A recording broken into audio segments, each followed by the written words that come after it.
Hello everyone, नमस्कार। एक बार फिर से स्वागत है आप सभी का लोधा जी क्लासेस के बीए प्लेटफॉर्म पर व्यष्टि अर्थशास्त्र। जी हाँ दोस्तों, माइक्रो इकोनॉमी के सेशन को फिर से कंटिन्यू करते हुए आज हम टॉपिक लेकर आए आप लोगों के लिए गिफिन वस्तुएं।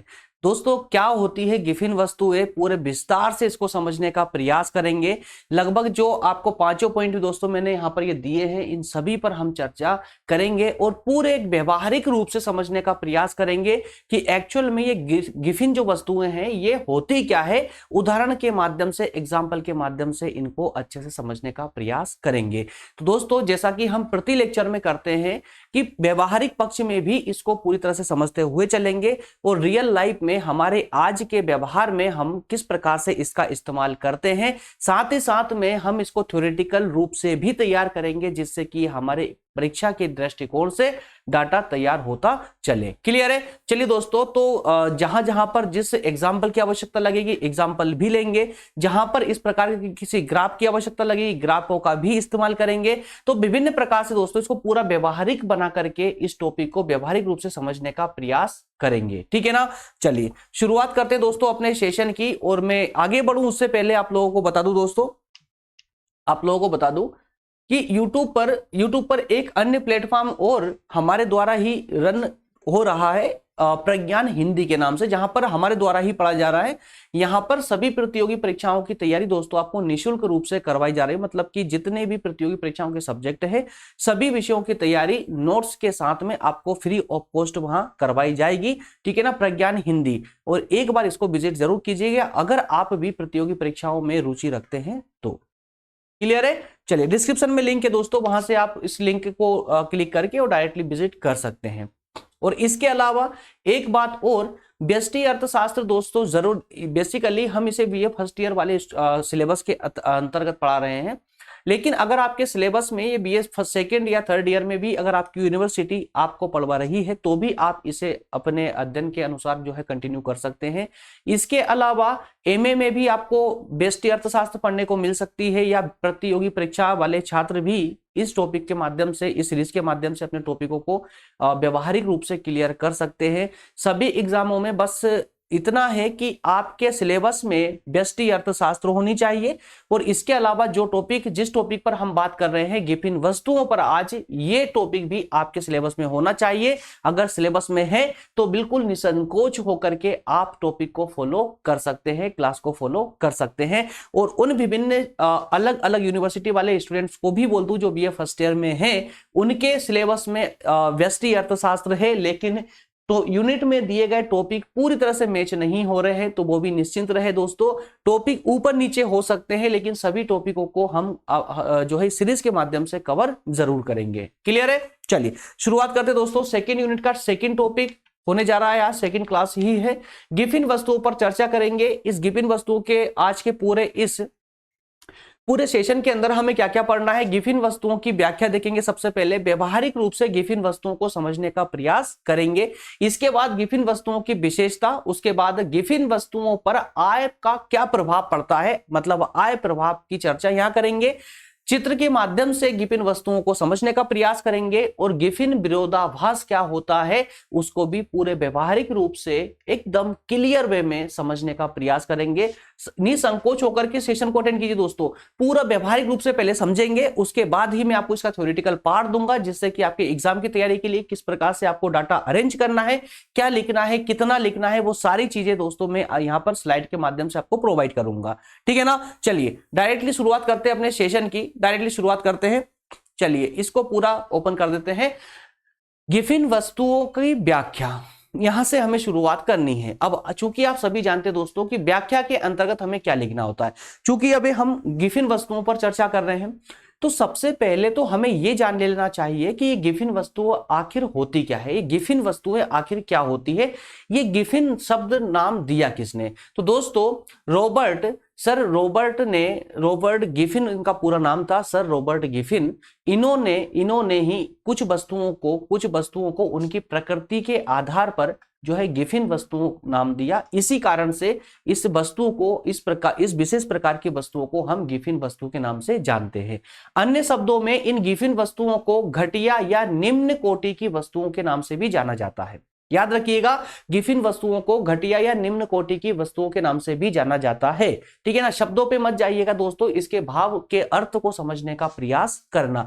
घटिया, निम्न कोटि की, है ना। जबकि एक बात याद रखिएगा, जिन वस्तुओं को हम घटिया और निम्न कोटि की बोल रहे हैं, ये प्रत्येक व्यक्ति के जीवन यापन के लिए सबसे आधारभूत जो वस्तुएं होती है, उन्हीं वस्तुओं को हम यहाँ पर गिफिन वस्तुओं के नाम से जानते हैं, और उन्हीं गिफिन वस्तुओं को हम यहाँ घटिया या निम्न कोटि की व्याख्या कर रहे हैं। अब चूंकि हमें घटिया निम्न कोटि की इसलिए बोलना पड़ रहा है क्योंकि यहां सर रॉबर्ट जो गिफिन थे, उन्होंने इसी प्रकार के शब्द इस्तेमाल किए, इस कारण से हमें भी इस्तेमाल करना पड़ रहा है।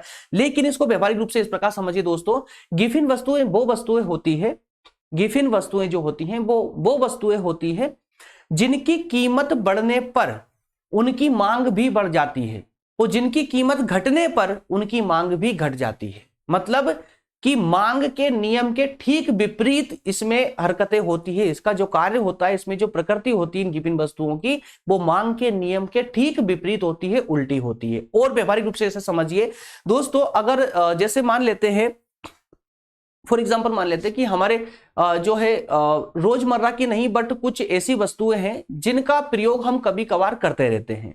तो अब ये बताइए मुझे कि उन वस्तुओं की कीमत बाजार में उन वस्तुओं की कीमत जिसका प्रयोग हम कभी कभार करते हैं, याद रखिएगा, तो उस वस्तु का प्रयोग जिसका हम कभी कभार करते हैं, उसकी कीमत बाजार में अचानक से कम हो जाती है। तो अब मुझे ये बताइए कि उसकी मांग मतलब खरीदी बढ़ेगी या कम होगी? तो सीधा सा जवाब है, खरीदी बढ़ जाएगी। क्यों? क्योंकि उसकी कीमत कम हो गई, तो उसकी मांग बाजार में बढ़ जाएगी, है ना। लोग उसे ज्यादा खरीदेंगे क्योंकि वो सस्ती हो चुकी है। वहीं पर इसका अगर उल्टा करें कि उस वस्तु की कीमत अचानक से बहुत ज्यादा बढ़ गई, तो अब क्या होगा? क्या लोग उसे अब भी ज्यादा खरीदेंगे? नहीं, अब उसको लोग बहुत कम खरीदेंगे, मतलब उसकी मांग अब कम हो जाएगी। तो ये क्या है? मांग का नियम था। मांग का नियम, जैसे इससे पहले वाले सेशन में हमने क्या मांग का नियम पढ़ा, और उसमें ये अच्छे से देखने का प्रयास किया था कि वस्तु की कीमत बढ़ती है तो उसकी मांग कम हो जाती है, और वस्तु की कीमत कम होती है तो मांग बढ़ जाती है। यही होता मांग के नियम में। लेकिन यहां जिन गिफिन वस्तुओं की हम बात कर रहे हैं, ये मांग के नियम के विपरीत चलती है। मांग बढ़ेगी, माफ कीजिएगा, कीमत बढ़ेगी तो मांग भी बढ़ेगी, कीमत कम होगी तो मांग भी कम होगी। क्यों? और ऐसी कौन सी वस्तुएं हैं जिनकी कीमत बढ़ने पर मांग भी बढ़ जाती है? तो मेरे दोस्तों ये समझिए, अभी हम व्यवहारिक बात कर रहे हैं। इस व्यवहारिक बातचीत के माध्यम से आप इस टॉपिक को समझने का प्रयास करें। थ्योरेटिकल डाटा है आपके पास में, इसको भी मैं समझाऊंगा, है ना। पहले व्यवहारिक रूप से समझिए। तो जिन गिफिन वस्तुओं की हम बात कर रहे हैं, वो कुछ ऐसी वस्तुएं हैं दोस्तों जिनकी बाजार में अगर उनकी कीमत अचानक से बढ़ने लगे तो लोग घबरा जाते। कहीं ऐसा ना हो जाए कि इन वस्तुओं की ये कीमत इसलिए बढ़ रही है कि इसकी अवेलेबिलिटी खत्म हो रही मार्केट में, है ना, कि ये मार्केट से खत्म होती जा रही है। कहीं ऐसा ना हो जाए कि हम इस वस्तु से वंचित हो जाए, इसलिए लोग उसे और ज्यादा खरीदते हैं। जितनी कीमत बढ़ती है तो लोग उसे और ज्यादा खरीदते हैं, है ना। लेकिन जैसे ही बाजार में ये सस्ती होने लगती है तो लोग इसकी तरफ ध्यान ही नहीं देते, बल्कि इसकी अपेक्षा दूसरी वस्तुओं को खरीदना चालू कर देंगे जो गिफिन नहीं है ना। अब ये बार बार गिफिन गिफिन, क्या है गिफिन? अरे कुछ भी नहीं है यार, ये समझिए। एग्जाम्पल भी मैंने आप लोगों के लिए दिया हुआ है, देखिए। चावल, आटा, दाल, तीन एकदम सिंपल समझिए। चावल, आटा, दाल, ये बताइए क्या रोजमर्रा के जीवन के लिए या हमारे जीवन की आधारभूत आवश्यकता है या नहीं? चावल, आटा, दाल आधारभूत आवश्यकता है। अब अगर इनकी मार्केट में रेट बढ़, अब इसको एकदम ध्यान से सुनिएगा दोस्तों पहले, है ना, पढ़ने का प्रयास मत करना, सिर्फ सुनिए पहले। हम चावल को लेते हैं या आटे को या दाल, तीनों में से किसी को भी लेते हैं, तो इन वस्तुओं की बाजार में अगर मांग बढ़ जाती है, माफ करना, कीमत अगर बढ़ जाती है, अचानक से कीमत बढ़ने लगती है, तो व्यक्ति क्या करेगा? व्यक्ति इसको और ज्यादा खरीदने का प्रयास करेगा, है ना, क्योंकि उसको एक डर हो जाएगा, एक भय उत्पन्न होगा उसके अंदर कि कहीं इन वस्तुओं की जो उपलब्धता है वो समाप्त ना हो जाए बाजार से। इसके लिए या फिर कुछ ऐसा वक्त आने वाला है जिसके कारण इसकी कीमत बढ़ रही है। जैसे अभी हमने लॉकडाउन में देखा था, कोरोना के चलते जो लॉकडाउन लगा था भारत में, उसे हमने देखा था। तो उस दौरान क्या हुआ था दोस्तों कि जो हमारी गिफिन वस्तुएं थी ना, उनकी कीमत बहुत ज्यादा बढ़ने लगी थी। तो उनकी कीमत बढ़ने के बावजूद भी लोग उनको और ज्यादा मात्रा में खरीद रहे थे। है ना, वो जो सामान्य वस्तु है उसको खरीदने से नजरअंदाज कर रहे थे। यहां पर रॉबर्ट ने एक एग्जाम्पल लिया था, उस एग्जाम्पल से समझिए। रॉबर्ट ने कहा था कि रोटी और मांस, दो चीजों की तुलना की थी, रोटी की और मांस की। तो उसने ये कहा था रॉबर्ट ने कहा कि कुछ ऐसा वक्त आता है जैसे कि जब व्यक्ति की इनकम कम होने लगती है, व्यक्ति की इनकम कम होने लगती है, तो वो रोटी, चाहे वो रोटी की कीमत बढ़ने लगे तब भी वो रोटी को ही खरीदेगा, मांस को खरीदने से परहेज करेगा, मतलब मांस खरीदने से बचेगा, उसकी खरीदी में कटौती करेगा। लेकिन जैसे ही व्यक्ति की आय बढ़ने लगेगी, जैसे व्यक्ति की आय बढ़ेगी, तो गिफिन वस्तु मतलब रोटी, तो रोटी में कम खर्च करेगा, बल्कि वो मांस में ज्यादा खर्च करना प्रारंभ कर देगा, क्योंकि उसकी आय बढ़ी है। तो मांस यहां पर सामान्य वस्तु है, रोटी यहां पर गिफिन वस्तु है। क्या अब ये एग्जाम्पल क्लियर हुआ दोस्तों? है ना, एग्जाम्पल के माध्यम से हम मस्तिष्क में थोड़ा क्लियर हो पा रहा है ना, कि हम गिफिन वस्तु किसको बोल रहे हैं, है ना, और गिफिन वस्तु की प्रकृति कैसी होती है। याद रखिएगा, जब इन गिफिन वस्तु की कीमत बढ़ती है तो इसकी मांग भी बढ़ने लगती है, मतलब व्यक्ति इसको भी तब भी खरीदेगा, इसकी कीमत बढ़ेगी तब भी व्यक्ति इसको खरीदेगा, वो कम होगी तो इसको नहीं खरीदेगा, इसकी मांग कम हो जाएगी बाजार में। क्यों हो जाएगी? क्योंकि इस गिफिन वस्तु की मांग जो होती है दोस्तों, वो व्यक्ति की आय से प्रभावित होती है। किससे प्रभावित होती है? आय से प्रभावित होती है ना। तो व्यक्ति की जो आय होती है, तो उस व्यक्ति की आय से जो वस्तु का की मांग प्रभावित होती है उसे हम आय प्रभाव कहते हैं। क्या बोलते हैं? आय प्रभाव कहते हैं, है ना। व्यक्ति की आय कम या ज्यादा होने से वस्तु की मांग जो प्रभावित होती है, समझिएगा यहां पर आने वाला कंसेप्ट में यही समझा रहा हूं। व्यक्ति की आय कम ज्यादा होने से, व्यक्ति की इनकम कम ज्यादा होने से वस्तु की मांग में जो परिवर्तन आता है, उसी परिवर्तन को हम आय प्रभाव कहते हैं। क्या? ठीक है ना, आय प्रभाव कहते हैं। तो दोस्तों, ये आय का प्रभाव पड़ता है अधिकतर ये गिफिन वस्तुओं पर। वो जब आय जो है सकारात्मक होती है, मतलब आय बढ़ती है, तो गिफिन वस्तुओं की मांग कम होने लगती है, और जब आय कम होने लगती है तो गिफिन वस्तुओं की मांग बढ़ने लगती है ना। इसीलिए इसको उल्टी वस्तुओं के रूप में देखा जाता है। इसकी प्रकृति एकदम उल्टी है, मांग के नियम के एकदम विपरीत चलती है इसकी। क्लियर है यहां तक का ना? अच्छा, व्यवहारिक रूप से तो क्लियर हुआ। थोड़ा थोड़ा सा दिमाग में ये समझ आया ना कि गिफिन वस्तु एक्चुअल में क्या होती है। गिफिन वस्तु है, हम किन वस्तुओं की ओर इशारा कर रहे हैं, ठीक है ना। तो चावल, आटा, दाल, और इसी के अलावा दोस्तों 19वीं शताब्दी में आयरिश में एक अकाल पड़ा था, बटाटा अकाल के नाम से जाना जाता है। गूगल करिए, वहां पे भी निकल जाएगा। बटाटा अकाल कहां पर? आयरिश में, 19वीं शताब्दी में। तो एक्चुअली में वहां पर क्या हुआ दोस्तों कि जब ये बटाटा अकाल पड़ा तो अचानक से आयरिश से ये बटाटा मतलब आलू धीरे धीरे खत्म होने लग गए थे।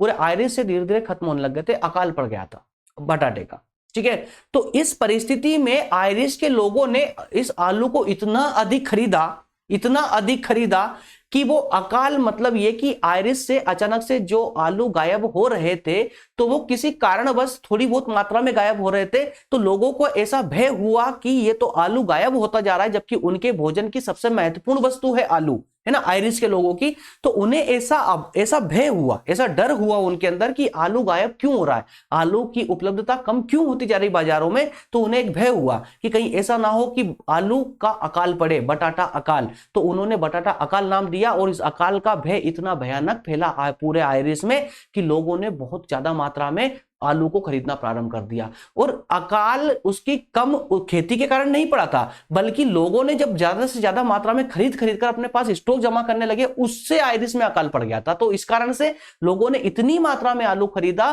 कि आयरिश में बटाटा अकाल ही पड़ चुका था। याद रखिएगा, है ना। तो बटाटा अकाल, तो ये अधिक खरीदना, बटाटा मतलब आलू की कीमत बढ़ रही थी, कीमत बढ़ती जा रही थी, वो लोग उसी बढ़ती कीमत के साथ ही बढ़ती हुई मतलब अपनी मांग भी बढ़ा रहे थे। कीमत बढ़ने के साथ साथ वो उसी मात्रा में खरीद भी रहे थे उसे। आई होप क्लियर होगा इतना, है ना। चलिए अब आइए थोड़ा सा थ्योरेटिकल पार्ट पर, कि व्याख्या में हमें थ्योरेटिकल रूप से क्या क्या पढ़ना है। दोस्तों थोड़ा सा ध्यान दीजिएगा, क्योंकि ये जो कंसेप्ट है, कंसेप्ट थोड़ा सा परेशान करने वाला है, मैं स्पष्ट बता रहा हूं। लेकिन हाँ, मैं जैसा बोलता हूं आप लोगों से, अगर पहले आपने इसको व्यवहारिक रूप से क्लियर कर लिया ना, तो इसका थ्योरेटिकल पार्ट की औकात नहीं कि ये आपको परेशान कर दे, ये फिर परेशान नहीं करेगा आपको, है ना। बस व्यवहारिक रूप से प्रत्येक कंसेप्ट को अच्छे से समझते हुए चलिए। व्यवहारिक रूप से समझा हुआ डेटा आपके मस्तिष्क में हमेशा के लिए स्टोर हो जाता है, हमेशा के लिए। और जो आप थ्योरेटिकल रूप से पढ़ते हो ये कुछ समय बाद धुंधले पड़ने लगते हैं, यहां पर है ना, थोड़े से भूलने से लगते हैं। लेकिन अगर आपने इसको व्यवहारिक रूप से समझा हुआ है तो थ्योरेटिकल अपने आप याद आने लगता है, ठीक है ना। इसीलिए मैं दोनों पक्ष आपको प्रोवाइड करता हूं यहां पर, व्यवहारिक भी और थ्योरेटिकल भी। चलिए आइए थ्योरेटिकल रूप से थोड़ा सा इसको समझ लेते हैं, देख लेते हैं। व्यवहारिक तो हमने चर्चा कर ली है, लगभग इसकी सारी पॉइंटों पर चर्चा कर चुके हैं, है ना, सभी पॉइंटों पर हम यहां चर्चा कर चुके हैं। अब थोड़ा सा दोस्तों हम इसका व्यवहारिक पक्ष भी देखने का प्रयास करेंगे, थ्योरेटिकल। कुछ वस्तुएं ऐसी होती है, अब लिखना कैसे है एग्जाम में आपको उस सब पे चर्चा कर रहे हैं, है ना। देखिए कुछ वस्तुएं ऐसी होती है जिनके ऋणात्मक आय प्रभाव के कारण, ऋणात्मक आय प्रभाव, अब यहां समझते चलिए दोस्तों, ऋणात्मक आय प्रभाव का मतलब क्या हुआ जरा समझिएगा कहानी को। चलिए, ऋणात्मक आय प्रभाव के कारण उपभोक्ता वस्तु की कीमत में कमी के बाद भी कम वस्तु खरीदता है। ऋणात्मक आय प्रभाव के कारण देखिए यहां व्यक्ति की आय बढ़ जाती है। यहां ऋणात्मक आय प्रभाव क्या हो रहा है, किस पर, ऋणात्मक आय प्रभाव किस पर पड़ रहा है, गिफिन वस्तु पर। तो कुछ वस्तुएं ऐसी होती है जिन पे ऋणात्मक आय प्रभाव पड़ने के कारण, अब ये ऋणात्मक आय प्रभाव क्या हुआ कि व्यक्ति की यहां आय बढ़ रही है, इस कारण से वो व्यक्ति इन वस्तुओं को कम खरीद रहा है। जब कम खरीदेगा तो कौन सा प्रभाव पड़ेगा इस पर, ऋणात्मक प्रभाव पड़ेगा, ऋणात्मक, है ना, इसकी मांग गिर रही है ना, आय बढ़ने से मांग गिर रही है, इसी कारण से इस पर ऋणात्मक प्रभाव पड़ा। तो इसलिए कहा गया कि कुछ वस्तुएं ऐसी होती है जिन पर ऋणात्मक प्रभाव पड़ने के कारण व्यक्ति वस्तु की कीमत कम होने पर भी वस्तु कम खरीद रहा है। वस्तु की कीमत मार्केट में गिरती जा रही है, उसके बाद भी व्यक्ति उसको खरीद नहीं रहा है, वो खरीद रहा है तो बहुत कम खरीद रहा है, ठीक है ना। और इसका विपरीत वस्तु की कीमत में वृद्धि होने के बाद भी, वस्तु की कीमत में वृद्धि होने के बाद भी वह अधिक वस्तु खरीदता है। कुछ वस्तुएं ऐसी होती है, जैसे मैंने आपको अभी बताया, रोटी चावल दाल, है ना, कीमत बढ़ेगी तब भी खरीदेंगे, कम होगी इसका एक देखिए दोस्तों, अगर गिफिन वस्तुओं की कीमत बाजार में कम होती है ना, तो इसका अर्थ यह लगाया जाता है कि व्यक्ति की आय बढ़ने लगी है, ज्यादा बढ़ रही है। याद रखिएगा इस बात को, गिफिन वस्तु है ना, वही चावल आटा दाल वगैरह, इनकी कीमत अगर बाजार में कम होने लगती है तो ये क्या संदेश देती है हमें, क्या जो है संकेत देती है कि व्यक्ति की आय बढ़ रही है। वो जब व्यक्ति की आय बढ़ती है तो चावल आटा दाल इसमें व्यक्ति कम खर्च करता है, बल्कि और अच्छे से अच्छा खाद्य पदार्थ खरीदकर खाने में विश्वास करता है, क्योंकि ज्यादा पैसा है ना तो ज्यादा खर्च करेगा, कम पैसा है तो इसकी ओर झुकेगा। जब कम पैसा होगा तो इनको अधिक मात्रा में खरीदेगा। क्यों? क्योंकि सामान्य वस्तुओं से चावल मतलब गिफिन वस्तुओं की कीमत फिर भी कमी ही होती है। जैसा कि रॉबर्ट ने एग्जांपल दिया था मांस और रोटी का, तो रोटी की कितनी भी कीमत बढ़ जाएगी तब भी वो मांस से हमेशा सस्ती ही होगी, है ना। तो इसीलिए तो ऐसी वस्तु जिसकी कीमत में वृद्धि होने पर मांग की मात्रा में वृद्धि होती है, जिसकी कीमत बढ़ती है तो मांग भी बढ़ जाती है, और कीमत कम होती है तो मांग भी कम हो जाती है। अर्थशास्त्र की भाषा में यह निम्न कोटि की घटिया या हीन वस्तु कहलाती है। क्लियर है? तो ऐसी स्थिति में ऐसी वस्तुओं पर मांग का नियम लागू नहीं होता है, क्योंकि मांग का नियम क्या बोलता है दोस्तों, वस्तु की कीमत अगर बढ़ती है तो मांग कम होती है, वहीं अगर वस्तु की कीमत गिरने लगती है तो मांग इसकी बढ़ने लगती है। क्लियर है ना।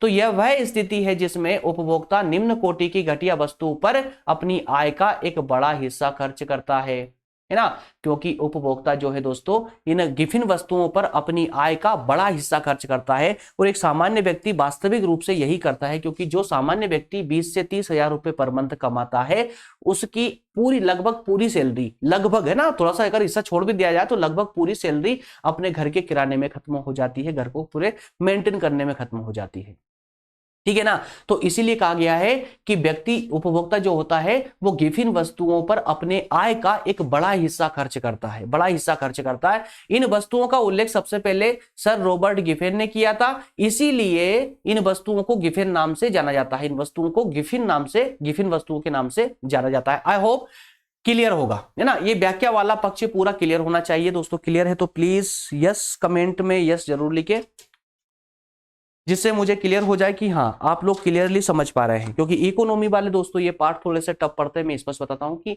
पॉलिटी में एक रस अलग आता है ना, वहां पॉलिटी वाला रस चलता है, और इकोनॉमी में एक अर्थ वाला रस चलता है, अर्थ वाला। और अर्थ में अगर जरा सा ध्यान चूका आपका, है ना, तो अर्थ आपके हाथ से फिसल जाएगा।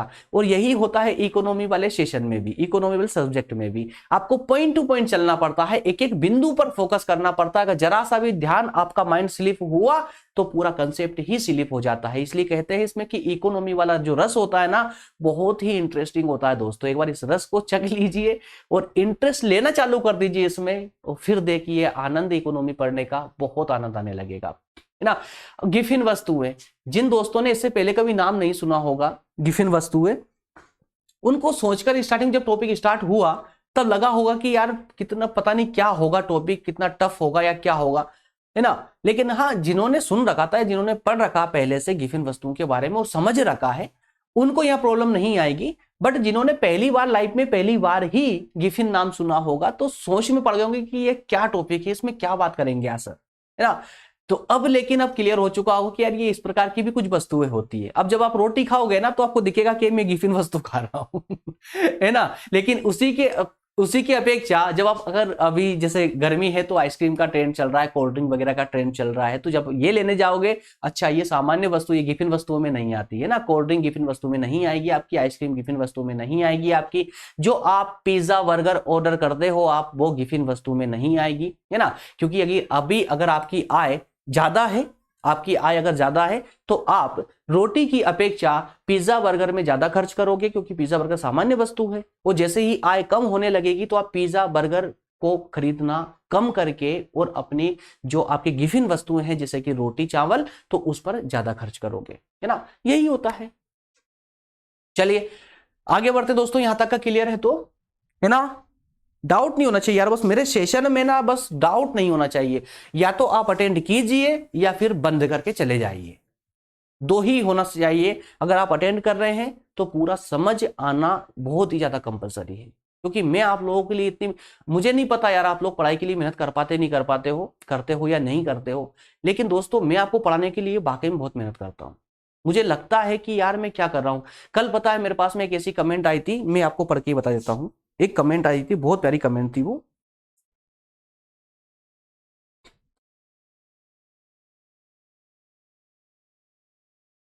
मैं बता रहा हूं ना, एक मिनट, तो फिर थोड़ा अफसोस होता है यार, बहुत ही बेकार लगता है। एक मैं नाम नहीं लूंगा स्टूडेंट का, नहीं तो हो सकता शायद उनको बुरा लग जाए, बट उन्होंने जो लिखा है वो बता रहा हूं मैं। सर कल मेरा पॉलिटिकल साइंस का एग्जाम है और मेरी तैयारी नहीं हुई है, प्लीज सर मेरी कुछ हेल्प कर दीजिए कि रात भर पढ़ाई करके मैं कल के एग्जाम निकाल लूं। सोचिए आप, बीए में इतने बड़े बड़े विद्वान हैं और ये जो स्टूडेंट है ये फर्स्ट ईयर में है। फर्स्ट ईयर में आपकी ये हालत है तो आगे चल के क्या होगा। दोस्तों मैं सिर्फ इसी स्टूडेंट को कोड नहीं कर रहा हूं, मैं आप सभी से भी बोलना चाहता हूं कि अगर आप एग्जाम के टाइम में अगर आपकी आंखें खुल रही है तो फिर आप साल भर से यार क्यों अपने आप को धोखा दे रहे हो, क्यों अपने परिवार वालों को धोखा दे रहे हो। पढ़ाई छोड़ करके कुछ बिजनेस कीजिए, कुछ रोजगार, कुछ काम कीजिए, तो कम से कम आपका समय भी बचेगा और घर वालों की हेल्प होगी, है ना। उनको थोड़ा, घर वालों को भी अच्छा लगेगा कि चलो बच्चा आज से ही कमाना उसने चालू कर दिया। अब खुद को और घर वालों को क्यों धोखा दे रहे हो यार। पहले तो हमारे एजुकेशन सिस्टम में इतनी सारी कमियां हैं और उसके बाद भी आप एग्जाम के एक दिन पहले आप मेरे पास आ रहे हो, बोल रहे हो सर कुछ बता दीजिए। मैं कुछ जादूगर थोड़ी ना हूं जो कुछ जादू कर दूंगा, छड़ी घुमा दूंगा और बस आप टॉप करके आ जाएंगे एक रात में, है ना। थोड़ा सा ध्यान दीजिए यार, ये इस तरह से स्टडी का मजाक मत बनाइए, है ना। स्टडी का मजाक बनाने वालों की भारत में कोई कमी नहीं है। पढ़ने वालों ने भी मजाक बना रखा है और पढ़ाने वालों ने भी मजाक बना रखा है। माफी चाहता हूं मैं उन सभी से जो बोल रहा हूं, लेकिन दोस्तों जो सत्य है वो बात मैं कर रहा हूं, है ना। मैं कभी भी जब लेक्चर आप लोगों के लिए लेकर आता हूं ना, तो टॉपिक में दोस्तों कुछ चीज छूटती है ना तो मैं उसको छोड़ने नहीं देता हूं, डाल देता हूं। और मैं 1% भी ये ध्यान नहीं रखता हूं कि यार मेरा वीडियो कितना लंबा चला जाएगा, 1-1.5 घंटे का ना हो जाए, लंबा ना हो जाए। मैं कभी, क्योंकि मैं अधिकतर देखा है मैंने यूट्यूब पर जो लंबे वीडियो होते हैं ना, 40 मिनट 1 घंटा 1.5 घंटे के वीडियो होते हैं, वो बहुत कम चलते, बहुत कम लोग उसको देखते। है ना। अगर मैं यहाँ पर अपना फायदा देखता दोस्तों तो 15 20 या 25 मिनट का वीडियो मैक्सिमम बनाता, है ना। इतने अधिक नहीं, इतना लंबा नहीं बनाता। लंबा बनाने का एक मेरा मात्र एक यही कारण है कि मैं मजबूर हूं अपनी हैबिट से, अपनी आदत से, कि मुझे मजाक करना नहीं आता स्टडी को लेकर के, है ना। और जो डाटा मैं आपको प्रोवाइड करता हूं ना, पूरी ईमानदारी के साथ में दोस्तों आपको पूरे विस्तार से इसीलिए समझाने का प्रयास करता हूं कि आप जब पूरे विस्तार से यहाँ समझेंगे, इतना सारा डाटा पढ़ेंगे, तो एग्जाम तक आपको बहुत कुछ याद रहने वाला है। और दोस्तों करते भी है ना, टॉप कर भी रहे मेरे स्टूडेंट, जो मुझे प्रॉपर पूरी ईमानदारी से फॉलो कर रहे हैं, उन्होंने टॉप भी यूनिवर्सिटी टॉप किया यार, कॉलेज नहीं यूनिवर्सिटी तक टॉप किया है बीए में। बीए में 60% लाने में पसीने छूट जाते हैं। आज मेरे स्टूडेंट यूनिवर्सिटी टॉप कर रहे हैं बीए में, है ना। तो प्लीज मजाक मत बनाइए, और इस तरह की स्टूडेंट तो मेरे पास बिल्कुल भी ना है, जिनका कल पेपर है और आज में कुछ मेरे पास सामने आ रहे हैं कुछ जादू करवाने के लिए, है ना। तो जिनके पास आप साल भर के लिए गए हो ना, बस उनकी शरण लीजिए, आप उनसे ही बोलिए कुछ जादू कर दे एक रात में और आपको पास करवा दे या आपको टॉप करवा दे, है ना। मैं इतना विद्वान नहीं हूं, इतना महान नहीं हूं कि मैं आप लोगों की इस तरह से एक रात में कुछ ऐसी हेल्प कर पाऊं। यहाँ पर मैं सिर्फ पढ़ाने के लिए आता हूँ, कोई जादू नहीं करता हूँ, और आप भी यहाँ पर पढ़ने के लिए आए हो। अगर आप ईमानदारी से पढ़ना चाहते हो ना, तो मेरे सेशन को अटेंड कीजिए, अन्यथा मुझे आपकी कोई जरूरत नहीं है। अगर आप मजाक करने आए हो तो चले जाइए। चलिए दोस्तों, बढ़ते हैं आगे। जो ईमानदारी से पढ़ रहे हैं वो दिल पे बिल्कुल ना ले, लेकिन जो वाकई में मजाक कर रहे हैं ना, उनके लिए पूरी बात है ये, समझिए उसको, थोड़ा सोचिए, दिमाग पर थोड़ा अपने मस्तिष्क पर लोड डालिए। सरकार कम है क्या यार जो एजुकेशन का मजाक बना रखा है? अब हम भी बनाए, स्टूडेंट को भी बनाना जरूरी है क्या? चलिए दोस्तों, अब आगे बात करते हैं हम इसकी विशेषताओं की। गिफिन वस्तुओं की क्या विशेषताएं होती है, अब आप सभी अच्छे से जानते हैं, क्योंकि आप मुझे कंटिन्यू फॉलो करते हैं। तो जब भी कोई विशेषता वाला पक्ष आता है तो विशेषता मैं हमेशा बताता हूं आप लोगों को, टॉपिक चाहे कोई सा भी हो, किसी भी बात पर हम डिस्कस कर रहे हो, विशेषताओं का मतलब क्या होता है। विशेषताओं का एक सिंपल सा मतलब होता है कि जो टॉपिक हम पढ़ रहे हैं उस टॉपिक में कुछ बातें हटके क्या हटके है ना। तो इसका सबसे हटके का क्या है, सबसे जो इसको गिफिन वस्तु में सबसे हटके ऐसी कौन सी बात है जो अन्य वस्तु से इसको अलग बनाती है? तो सबसे मेन तो क्या है इसका, कि जब इसकी कीमत बढ़ती है तो इसकी मांग भी बढ़ने लगती है, और जब इसकी कीमत गिरती है तो इसकी मांग भी गिरने लगती है। तो पहली विशेषता इसकी यही हो जाएगी, है ना। और इसे चूंकि इसको क्या कहा गया है, घटिया कहा गया है, निम्न कोटि की कहा गया है, तो ये भी तो एक इसकी विशेषता हो जाएगी। दूसरा ये भी हो सकता है कि ये मांग के नियम के विपरीत चलती है। मांग का नियम सीधा चलेगा तो ये उल्टी चलेगी, समझिए, क्योंकि मांग में फिर बता रहा हूं आपको अच्छे से याद हो चुका होगा मांग का नियम। बार बार मांग का नियम, जैसे कि हम इससे पहले वाले टॉपिक में डिस्कस कर चुके थे, बार बार क्यों बोल रहा हूं आप लोगों को, ताकि मांग का नियम अगर आपने कल का अटेंड सेशन नहीं भी लिया हो तब भी आपको मांग का नियम अच्छे से जान जाओ, है ना। मांग का नियम क्या बोलता है दोस्तों, कि जब बाजार में वस्तु की कीमत बढ़ती है तो उसकी मांग गिरने लगती है, और जब बाजार में उस वस्तु की कीमत गिरती है तो उसकी मांग बढ़ने लगती है। लेकिन गिफिन वस्तुओं में तो एकदम उल्टा हो रहा है। क्यों? क्योंकि ये जैसे इसकी कीमत बढ़ेगी तो इसकी मांग भी बढ़ेगी, कीमत गिरेगी तो इसकी मांग भी गिरेगी। मतलब कि मांग के नियम के सीधे अपोजिट, विपरीत दिशा में चल रहा है। ये तीनों ही ये विशेषता है, पढ़ लीजिएगा आप लोग। आगे बढ़ते हैं। चलिए, 3 बिंदु बोला मैंने इस विशेषताओं में, और तीनों बिंदु आपको यहां दिया हुआ है, पढ़ लीजिएगा उसको ना। आय प्रभाव क्या होता है, सिंपल शब्दों में समझ लीजिए दोस्तों। आय प्रभाव का मतलब सिंपल सा होता है कि जब आपकी मेरी किसी भी व्यक्ति की आय में जब परिवर्तन होता है, इनकम में जब परिवर्तन होता है, कम या ज्यादा, तो उस परिवर्तन के कारण वस्तु की मांग पर जो प्रभाव पड़ता है ना, वस्तु की मांग पर, देखिए यार सीधी सी बात है ना, आज मैं हूं, मेरी इनकम अगर आज अचानक से कम हो जाती है, अचानक से कम हो जाती है, तो जिन वस्तुओं का मैं आज इस्तेमाल करता हूं, है ना, उन वस्तुओं का इस्तेमाल ना करते हुए उससे चीप वस्तुओं को ढूंढूंगा, जैसे कि गिफिन वस्तुएं, उन पर मेरा ज्यादा खर्च होगा। लेकिन अचानक से अगर मेरी आय अचानक से बहुत ज्यादा इंप्रूव हो जाती है, बहुत ज्यादा बढ़ जाती है, तो मेरे खर्च भी अनावश्यक वस्तु मतलब सामान्य वस्तुओं की ओर ज्यादा होने लगेंगे।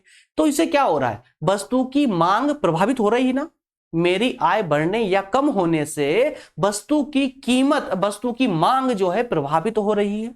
मांग, कीमत की नहीं बोल रहा हूं, मांग का बोल रहा हूं ना, वस्तु की मांग प्रभावित हो रही है। तो यहां पर यही कहने का प्रयास किया गया है कि जब उपभोक्ता मतलब व्यक्ति, उसकी आय में परिवर्तन होने के कारण वस्तु की मांग में जो प्रभाव पड़ता है, उसी प्रभाव को हम यहां आय प्रभाव के नाम से जानते हैं।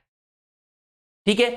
अगर व्यक्ति की आय में परिवर्तन के कारण वस्तु की मांग बढ़ी तो यह सकारात्मक प्रभाव है, और वस्तु की मांग कम हुई तो यह नकारात्मक प्रभाव है। क्लियर है? चलिए, तो यह प्रभाव सामान्य वस्तुओं के लिए हमेशा धनात्मक होगा। सामान्य वस्तुओं के लिए प्रभाव धनात्मक होता है, विभिन्न वस्तुओं के लिए ऋणात्मक होता है। याद रखिएगा, धनात्मक ऋणात्मक। आय जैसे ही बढ़ेगी, अगर व्यक्ति की आय बढ़ती है तो विभिन्न वस्तुओं पर कैसा प्रभाव पड़ेगा? ऋणात्मक पड़ेगा। और सामान्य वस्तुओं पर कैसा प्रभाव पड़ेगा? धनात्मक पड़ेगा। क्यों पड़ेगा? फिर से बता रहा हूं, अभी बताया मैंने, लेकिन फिर से और समझाने का प्रयास कर रहा हूं। व्यक्ति की आय बढ़ेगी तो विभिन्न वस्तुओं की जो मांग होगी, मतलब विभिन्न वस्तुओं को व्यक्ति कम खरीदेगा। कम खरीदेगा तो वो कम बिकेगी, तो कम बिकने से उस पर कैसा प्रभाव पड़ा? ऋणात्मक पड़ा है ना। इसलिए कहा है कि व्यक्ति की आय बढ़ने से जो आपकी गिवन वस्तु है उस पर ऋणात्मक प्रभाव पड़ेगा, नकारात्मक प्रभाव पड़ेगा। लेकिन सामान्य, जैसे ही व्यक्ति की आय बढ़ती है तो वो सामान्य वस्तुओं को खरीदना प्रारंभ करता है, सामान्य वस्तु खरीदना प्रारंभ करता है। जैसे आज आपको पॉकेट मनी मिलती है, मान लेते हैं आज को आपको जो है हफ्ते में पॉकेट मनी मिलती है 500 रुपए, है ना। आपके पिताजी से आपको एक हफ्ते में खर्च करने के लिए 500 रुपए मिलते हैं, हम ये मानकर चलते हैं। तो आज आप जो है पूरे हफ्ते का प्लान करते हो, मुझे बस इतना खर्च कर सकता हूं, 500 रुपए, इससे ज्यादा खर्च नहीं कर पाएंगे, है ना। तो उसमें क्या करते हो, आपकी जितनी आवश्यक बातें हैं, आवश्यक जरूरतें हैं, उनको पूरा करते हो। लेकिन अगर मान लेते हैं कि उधर पिताजी की इनकम बढ़ चुकी थी, इसलिए उन्होंने 500 से सीधे आपको 2000 रुपए पर वीक देना चालू कर दिया पॉकेट मनी में, तो अब क्या करेंगे आप? अब आपका जो पिज्जा, बर्गर वगैरह, कोल्ड ड्रिंक वगैरह या जो भी है आपके खर्चे है ना, तो उस पर आपके खर्चे बढ़ जाएंगे। मतलब सामान्य वस्तुओं को अपने ज्यादा खरीदना चालू कर दिया, तो यहां पर आय बढ़ी आपके पिताजी की, इधर खर्च बढ़ा। या जो वस्तु खरीद रहे हैं आप, कौन सी? सामान्य वस्तु है, तो सामान्य वस्तुओं खरीद रहे हैं तो इस पर कौन सा प्रभाव पड़ रहा? आपके पिताजी की इनकम बढ़ने से सामान्य वस्तुओं पर कौन सा प्रभाव पड़ा दोस्तों? सकारात्मक, अर्थात कि धनात्मक प्रभाव। आई होप अब क्लियर हुआ होगा, ठीक है ना। चलिए आगे बोलते हैं दोस्तों। देखिए, इसको थ्योरेटिकल भी समझ लीजिए, नहीं तो फिर आप कंफ्यूज होंगे, है ना।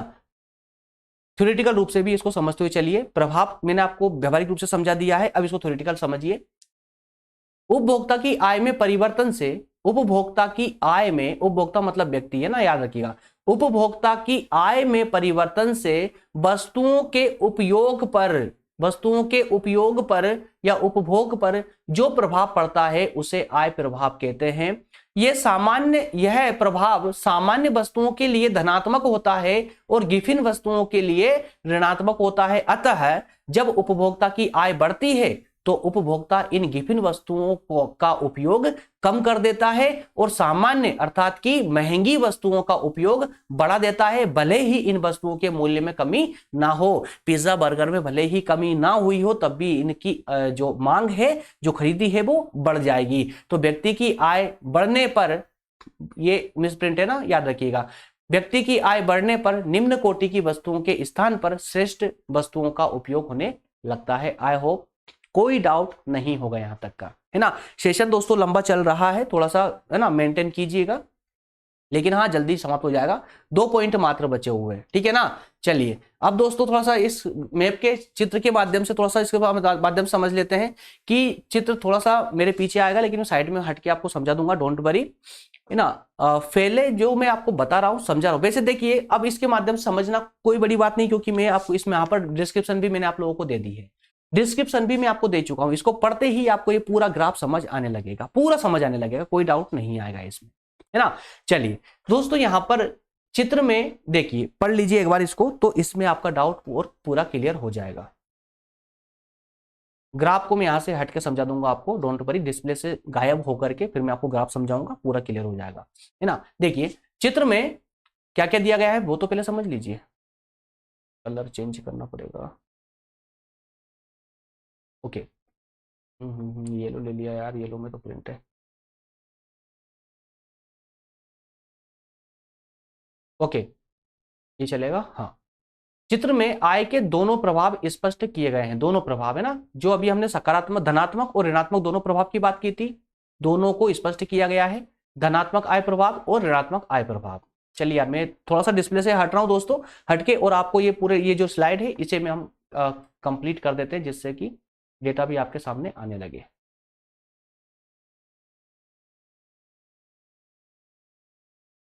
चलिए अब इस पर फोकस कीजिए, अब ध्यान दीजिए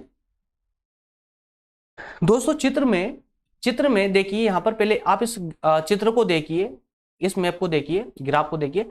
इसमें एक तरफ इस वाली लाइन में दोस्तों ध्यान दीजिएगा, यहां पर वस्तु की कीमत, वस्तु की मात्रा, कौन सी वस्तु की मात्रा, वाय वस्तु की मात्रा दी गई है, वाय वस्तु की मात्रा है ना। और यहां पर एक्स वस्तु की मात्रा, या मात्रा की जगह आप मांग भी लिख सकते हैं, याद रखिएगा मांग भी लिख सकते हैं, मात्रा और मांग है ना, मात्रा लिखिए या मांग लिखिए, बात वही है।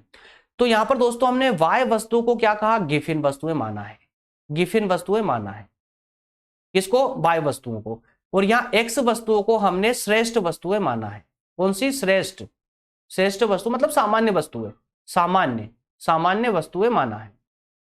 क्लियर है। चलिए तो बाह्य वस्तु, अब यहां पर देखिए दोस्तों, हमने चित्र में दोनों प्रभाव स्पष्ट नजर आ रहे हैं, इधर गिफिन वस्तुओं का प्रभाव और इधर सामान्य वस्तुओं का प्रभाव, ठीक है, दोनों दिखे हैं। तो व्यक्ति की आय में वृद्धि होने पर उस वस्तु की मांग में कमी हो जाती है। जैसे जैसे व्यक्ति की आय बढ़ती है वैसे वैसे गिफिन वस्तुओं की मांग में कमी हो जाती है और श्रेष्ठ वस्तु की मांग बढ़ जाती है, या श्रेष्ठ वस्तु का उपयोग बढ़ जाता है। अब इसको ऐसे समझिए, अब चित्र से पहले अच्छे से परिचित हो जाइए आप लोग।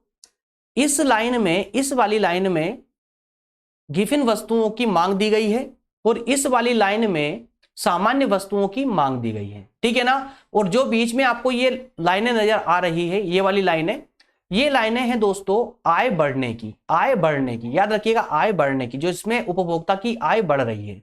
और ये जो लाइन आपकी दिख रही है वाली लाइन चलती हुई, ये है मांग रेखा, है ना, मांग रेखा कि कौन सी वस्तु कितनी मांगी जा रही है बाजार में। यहां तक का क्लियर है, ठीक है ना। अब देखिए, अब यहां पर ये समझिए दोस्तों कि जैसे ही इस उपभोक्ता की आय मतलब इनकम पहले इतनी थी, कोई डाटा नहीं दिया मैंने, कल समझिए, पहले इतनी इनकम थी, यहां पर थी इनकम, तो गिफिन वस्तुओं की मांग इतनी थी, ठीक है ना। गिफिन वस्तुओं की मांग, सॉरी ये जो मांग रेखा है, मांग क्या दिखा रही है, गिफिन वस्तुओं की मांग इतनी थी, मांग रेखा को देखिए आप लोग, है ना। तो गिफिन वस्तुओं की मांग इतनी थी और सामान्य वस्तुओं की मांग, यहां से एक सीधी लाइन डालिए तो ये इतनी थी, क्लियर है। लेकिन जैसे ही व्यक्ति की, उपभोक्ता की आय बढ़ी, इनकम बढ़ती है और ये यहां पर आ जाती है, इनकम बढ़ के यहां पर आ जाती है, तो अब देखिए गिफिन वस्तु की जो मांग थी अब वो देखिए कम हो जाती है, कम हो रही दोस्तों, माफ करना थोड़ी तिरछी लाइन खींच रही है, एकदम सीधा नहीं चला पा रहा हूं पेन को, है ना। तो ये फिर भी देखिए ये मांग, गिफिन वस्तु की मांग कम हो गई, लेकिन जो सामान्य वस्तु थी उसकी मांग देखिए यहां पहुंच चुकी है, ठीक है ना। तो सामान्य वस्तु की मांग बढ़ती जा रही है और गिफिन वस्तु की मांग कम होती जा रही है, समझ पा रहे हैं ना। अब जैसे जैसे आय बढ़ती जा रही है, देखिए अब आय यहां पर आ चुकी है, तो अब गिफिन वस्तु की जो मांग थी वो और कम हो गई, देखो और कम हो गई, है ना। लेकिन सामान्य वस्तु की मांग और बढ़ चुकी है, और बढ़ चुकी है, ठीक है ना। तो यहां से इससे पता चलता है कि व्यक्ति की आय जैसे जैसे बढ़ती चली जाती है वैसे वैसे गिफिन वस्तु की जो मांग थी वो कम होती जाती है और सामान्य वस्तु की मांग बढ़ती चली जाती है। आई होप क्लियर होगा, ठीक है ना। तो दोस्तों ये जो टेढ़ी मेढ़ी लाइन दिख रही है आपको, झुकती हुई लाइन दिख रही है, ये मांग की रेखा है कि कौन सी वस्तु कितनी मांगी जा रही है। इसीलिए ऊपर लिखा गया है देखिए कि एक्स वस्तु के लिए धनात्मक प्रभाव और वाय वस्तु के लिए ऋणात्मक प्रभाव। और ये देखिए ग्राफ दिया हुआ है किसके लिए, मांग रेखा के लिए। मांग रेखा निरंतर गिरती हुई परिस्थिति में है, गिरती हुई परिस्थिति में है। गिरती हुई परिस्थिति में क्यों है, क्योंकि देखिए, है ना, गिरती परिस्थिति में क्यों है, क्योंकि निरंतर जो गिफिन वस्तु थी उसकी मांग कम होती जा रही है। क्लियर यहां तक का, ठीक है ना। चलिए अब जो है यहां पर मैंने डिस्क्रिप्शन डाल रखी दोस्तों आप लोगों के लिए, डिस्क्रिप्शन ये चित्र की जो मैंने अभी आपको समझाया है वही इसमें लिखा हुआ है, मैं पढ़ के भी बता दूं। एक बार पेन से पूरा बोर्ड साफ कर देते हैं ताकि ये सारा डेटा समाप्त हो जाए और फिर से नया बोर्ड मिल जाए हम। चलिए फिर से पेन लेना पड़ेगा, ओके। चलिए चित्र में y गिफिन वस्तु है, चित्र में y जो वस्तु है वो गिफिन वस्तु है और आय का स्तर बढ़ने से, देखिए ये आय का स्तर बढ़ रहा है दोस्तों इस तरह से, आय का स्तर बढ़ने से कीमत रेखा, ये कीमत की रेखा है, ये रेखाएं जो दिख रही है आपको, ये रेखाएं कीमत की रेखाएं है ना। कीमत रेखाएं ऊपर उठती जा रही है, कीमत रेखाएं ऊपर उठती जा रही है, ठीक है ना। ये देखो पहले यहां थी, अब यहां आ चुकी, फिर यहां आ चुकी, फिर यहां आ चुकी, मतलब आय व्यक्ति की निरंतर बढ़ रही है ना। लेकिन संतुलन बिंदु कौन, P1 P2 P3, तो ये क्या दिखा रहे हैं, ये संतुलन बिंदु दिखा रहे हैं कि किस वक्त कितनी मांग किस वस्तु की थी, है ना। तो P1 P2 P3 के रूप में पहले से कम ऊंचे होते चले जा रहे हैं, मतलब कि ये लाइन गिरते ही, बिंदु निरंतर नीचे की ओर गिरते जा रहे हैं। सरल शब्दों में आय के बढ़ने के साथ साथ उपभोक्ता Y वस्तु का उपयोग कम कर रहा है और X वस्तु का उपयोग बढ़ा रहा है। क्लियर है। तो अतः आय के परिवर्तन का Y वस्तु पर ऋणात्मक प्रभाव पड़ रहा है, जबकि Y वस्तु एक घटिया वस्तु है, या कहे कि गिफिन वस्तु है। आई होप दोस्तों यहां तक का पूरा क्लियर होगा, ठीक है ना। अब तो कोई डाउट नहीं है इसमें अब तो कोई डाउट नहीं है दोस्तों, ठीक है ना।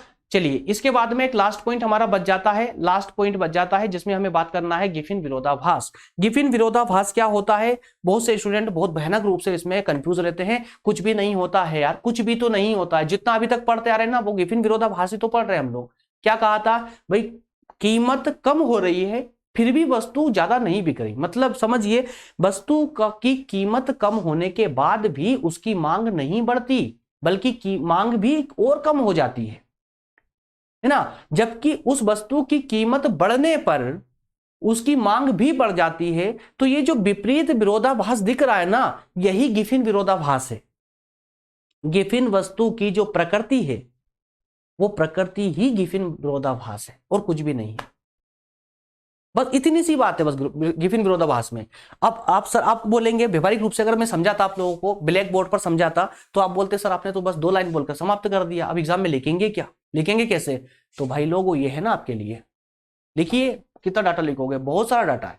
आइए पहले तो एग्जाम्पल दिया था रॉबर्ट ने एग्जाम्पल दिया था, उसी एग्जाम्पल को कोट कीजिए। गिफिन ने 19वीं शताब्दी में रोटी का उदाहरण देते बताया था कि रोटी की कमी में वृद्धि होने के कारण, रोटी की कीमत में वृद्धि होने के कारण, जैसे ही रोटी की कीमत बढ़ती है तो गरीब मजदूरों के साधन इतने कम हो जाते हैं कि वे मांस के उपयोग में कटौती के लिए विवश हो जाते हैं, है ना। और लेकिन अभी भी रोटी मांस की अपेक्षा सस्ती ही है, मतलब रोटी की कीमत बढ़ती है तो लोग और सतर्क हो जाते हैं कि इधर उधर के फालतू सामानों में हम खर्च ना करें, है ना, और जो आवश्यक है सिर्फ उसी पर खर्च करें। तो रोटी चूंकि बहुत आवश्यक होती है तो रोटी पर ही अधिक खर्च किया जाता है ना। तो अतः रोटी की कीमत में वृद्धि होने पर भी उसकी मांग में कमी नहीं होती है ना। और घटिया वस्तु के इस चरित्र को गिफिन विरोधाभासी कहा जाता है। तो गिफिन वस्तु के इस विरोधाभास को या इस चरित्र को ही गिफिन विरोधाभास कहा गया है। इसके विपरीत यदि रोटी की कीमत में कमी होती है तो व्यक्ति रोटी के स्थान पर अच्छी खाद्य वस्तु खरीदने लगेंगे, है ना, पिज्जा बर्गर, ठीक है ना। ऐसे में गिफिन वस्तु मतलब रोटी की मांग पहले से कम हो जाएगी। तो इस तरह संक्षेप में हम किसी वस्तु विशेष के मूल्य में कमी होने पर उसकी खरीदी मात्रा में कमी और मूल्य बढ़ने पर उसकी मांग में वृद्धि ही गिफिन विरोधाभास है। आई होप डाटा से लेकर के गिफिन वस्तु मतलब आटा तक समझने में आपको अभी तक कोई प्रॉब्लम नहीं आई होगी, है ना। डाटा मतलब ये कि जो डाटा मैंने आपको प्रोवाइड किया है थ्योरेटिकल रूप से, इसको पढ़ने में भी आपको कोई ऐसी प्रॉब्लम नहीं आएगी जो प्रॉब्लम आपको बुक से समझने में आती है। साथ में व्यवहारिक रूप से जिस प्रकार से मैंने आपको एक्सप्लेन किया है उसमें भी आपको कोई डाउट नहीं होना चाहिए मेरे अनुसार तो। लेकिन आपके अनुसार अगर कोई डाउट है तो प्लीज मुझे बताइए जरूर, है ना, और ताकि मैं उस डाउट का जो है ना समाप्त कर सकूं। इसके अलावा अगर कोई डाउट नहीं है तो प्लीज कमेंट में यस लिख दीजिए, इससे ज्यादा मैं आपसे और कुछ नहीं मांगता हूं, सिर्फ यस लिख दीजिए। मैं समझ जाऊंगा कि हाँ आपको कंसेप्ट पूरा क्लियर हो चुका है। मिलेंगे नेक्स्ट सेशन में दोस्तों, और अगला जो सेशन होगा हमारा वो होगा मांग की लोच पर। मांग की लोच पर, या मांग मांग चल रही है ना, ये मांग की लोच के बाद में मांग को खत्म ही कर देंगे, ठीक है ना। फिर उसके बाद कहीं आगे और बढ़ेंगे, कुछ और बात करेंगे। तो कीमत, आय और आड़ी लोच, इस पर बहुत अच्छे से चर्चा होने वाली मांग की लोच में। मांग की लोच में दोस्तों, मांग की लोच में कीमत की लोच, आय लोच और आड़ी लोच, ये तीनों लोचों पर हम चर्चा करेंगे। कौन कौन से लोचे हैं इस टॉपिक के अंदर, वो सारे लोचे हम बहुत व्यवहारिक रूप से उन लोचों का समाधान निकालने का प्रयास करेंगे। मिलेंगे नेक्स्ट सेशन में। थैंक यू, धन्यवाद दोस्तों। हाँ, अभी तक अगर टेलीग्राम ज्वाइन नहीं किया है तो ये ग्रुप जो है आप लोगों के लिए ही बनाया गया है, जल्दी से इसको ज्वाइन कर लें। Thank you.